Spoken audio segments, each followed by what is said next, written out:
2 days ముందు మన Allagadda MLA Akhilapriya గారు ఆర్లగడ్డకు రావడం జరిగింది. చాలా రోజుల తర్వాత వచ్చి రాగానే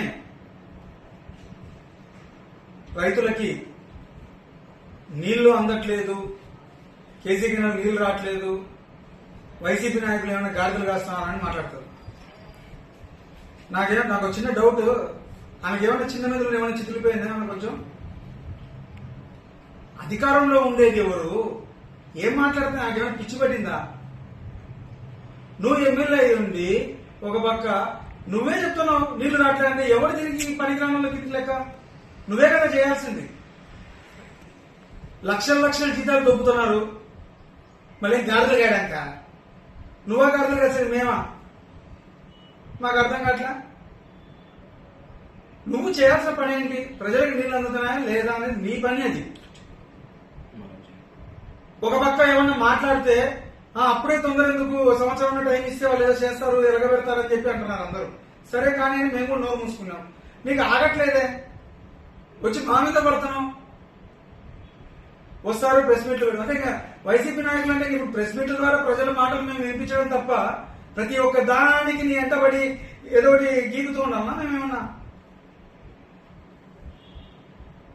ఈ రోజు కూడా నీళ్ళు వచ్చినాయి నేను సంబరపడతాం. నీళ్ళు ఏడొచ్చినాయి తల్లి, నీ కంటికి నీళ్ళు ఏడ కనపడుతున్నాయి మాకు అర్థం కావట్లేదు. అడుగు నీళ్లు లేవు. ఒక పక్క సిరివేలలో రైతులు చుడుపో ఆత్మహత్య చేశారని అంటున్నారు. చూడండి ఎంతమంది రైతులు సిరివేలలో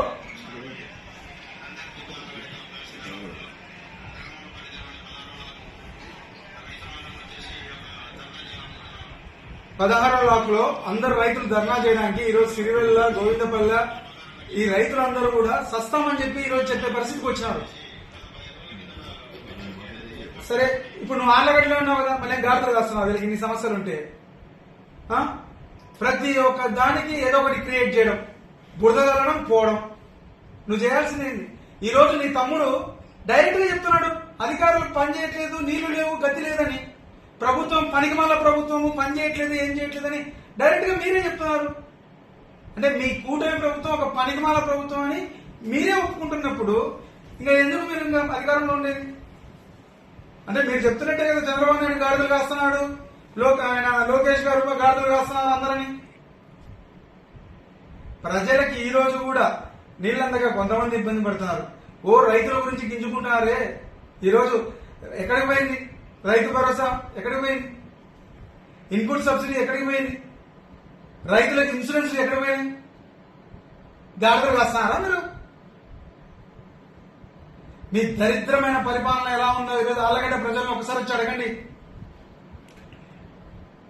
మళ్ళీ మేమేదో నోరు మూసుకుని మా పనులు మేము చేసుకుంటుంటే గాడిదలు కాస్తున్నారు, యాడికి పోయారు వైసీపీ నాయకులను కూస్తావు? ఇది పద్ధతేనా? ఒక పక్క ఆర్లగడ్డలో చికెన్ సెంటర్లు చీ కొడుతున్నారు రాష్ట్రం అంతా. ఏడైనా పోయి భూమి అంటే తూ అంటున్నారు. ఏంద్రా మీరు 10 రూపాయలు చికెన్ కూడా తింటారా? వాళ్ళ దగ్గర ప్రజల దగ్గర పిక్క తింటారని అంటున్నారు. ఇంత చండాలంగా ఉంది పరిస్థితి. వాళ్ళు ముస్లింస్ ఒక పక్క ఏందన్నా మాకు ఈ కర్మ, రోజు మేము ఈ రంజాన్ టైంలో కూడా మమ్మల్ని మనశాంతిగా బతకనియట్లేదు, పొద్దున్న నుండి సాయంత్రం వరకు మేము ఉపవాసాలు ఉండి చేస్తుంటే వచ్చి షాపులో సీజ్ చేస్తున్నారు. ఇంకా ఏ వ్యాపారాలు కూడా ప్రజలు చేసుకోకూడదా? ఆఖరికి కోళ్లు అమ్ముకునేది, బరగొడ్ల వ్యాపారం, పందుల వ్యాపారం అన్ని మీకే కావాలన్నా? ఇంకో పక్క లోన్లు ఏదో వస్తే బాగుపడతారు, బీసీ లోన్లు అని చెప్పి ప్రభుత్వం ఇస్తుంటే అవి మీకే కావాలంటున్నారు. ప్రతి దాంట్లో అవినీతేనా? మన ఏమో అవబిలం పోయినాం, ఆఖరికి బిచ్చగాలు వచ్చి చెప్తున్నారు మా దాంట్లో కూడా వాటా అడుగుతారన్న వాళ్ళు వచ్చాయని చెప్పి. చిల్లర ఆఖరికి వాళ్ళు 1000 రూపాయలు సంపాదిస్తే 800 వాళ్ళకి ఇవ్వాలంటే 200 మీకు కూలీ అంటున్నారంట బిచ్చగాళ్ళకు కూడా. అవబిలం మెట్ల మీద అడుక్కునే బిచ్చగాళ్ళకు కూడా వాటా అడిగే పరిస్థితి జరిగిపోయారు. ఇంతవరకు నా జీవిత చరిత్రలో 40 సంవత్సరాలు మా బాబాయ్ పిన్ని అటుపక్క గంగులోని అందరినీ చూసాం రాజకీయం. ఎప్పుడే కానీ ఇలాంటి దిక్కుమాలిన పనులు చేసినామని ఇంతవరకు చూడలేదు. ఈరోజు ఆర్లగడ్డ చరిత్రని ఒక మెయిన్ పేజ్ పేపర్కి ఎక్కించినారు. ఏదిరా అంటే అవినీతి. ఒక పక్క రైతులు గోడౌన్లో వాళ్ళు వేరే రోజు గోడౌన్లో పీకనిస్తున్నారు కదా తల్లి. ఏదంటే ఫైర్ సేఫ్టీ లేదంటారు వేరే రోజు గోడౌన్. యా స్ప్రింక్లర్ సిస్టమ్ పెట్టినారు తల్లి. వేరే రోజు గోడౌన్ ఉంది రాష్ట్రంలో. ఆర్లగడ్డలో మాత్రం స్ప్రింక్లర్ సిస్టమ్ కావాలి, లేదంటే మాకు రూపాయి పావులేయండి. ఏంది దోపిడీ?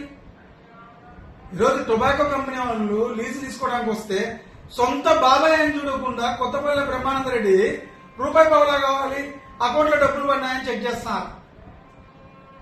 ఇంకా ఎవరిదో ఎందుకులే, సొంత బాబాయే కదా, మీ తెలుగుదేశం నాయకుడే, ఆయననే వదిలిపెట్టలేదు కదా. మామూలు రైతులు మామూలు వేరే రోజుకోవడం ఉన్న పరిస్థితిని మూసుకొని కట్టే పరిస్థితికి వచ్చినారు.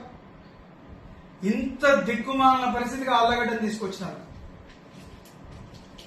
ఇంకా ఒక పక్క ఇవన్నీ ఒక ఎత్తు అయితే అసలు నాకు అర్థం కావట్లా, అవినీతికి పరాకాష్టే నువ్వు. ఈరోజు ఆళ్లగడ్డలో ఎంత మంది ప్రజలు ఇబ్బంది పడతారో, ఒక పక్క నువ్వు లేఅవుట్ వేసి అమ్మిన లేఅవుట్ దెబ్బకి ఎంతమంది ఇబ్బంది పడుతున్నారు. అంటే అసెంబ్లీలో టైం దొరికితే ఆళ్లగడ్డ ప్రజల గురించి మాట్లాడమంటే ఆ శిల్పా లేఅవుట్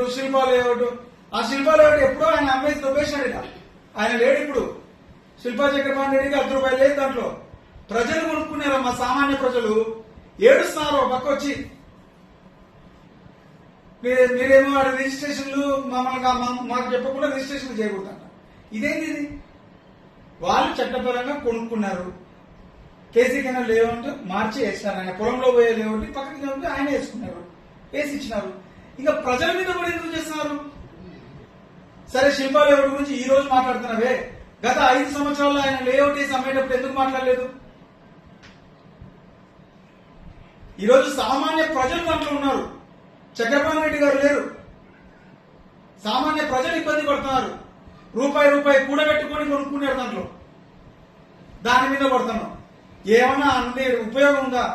ఏం మన పొలాల్లో మార్చలేదమ్మా లేఅవుట్